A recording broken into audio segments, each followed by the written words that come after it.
The columnae vertebralis consists of 5 divisions: cervical, thoracic, lumbar, sacral, coccygeal. The cervical spine consists of 7 cervical vertebrae, vertebrae cervicalis.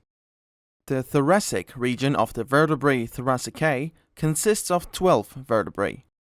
The lumbar spine vertebrae lumbalis consists of 5 vertebrae. The sacrum is represented by a single bone, os sacrum.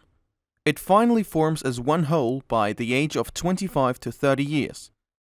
The fusion of the 3 lower sacral vertebrae normally begins after 15 years of age. The upper 2 sacral vertebrae begin to fuse with the lower monolithic part by about 25 years of age. Watch more videos in the EasyAnatomy app. With EasyAnatomy, you can learn much easier and faster. We provide a comprehensive video library, related PDF notes, and atlas sections with engaging flashcards. Download EasyAnatomy from the link in the description. The coccygeal region is represented by the coccygeal bone os coccygeus, which contains 3 to 5 fused vertebrae. Looking at the spine from the side, we see several curves.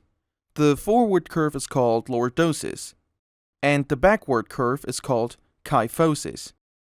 Adults have 4 permanently formed curves, but the spine of newborns is characterized by the absence of curves and extreme flexibility.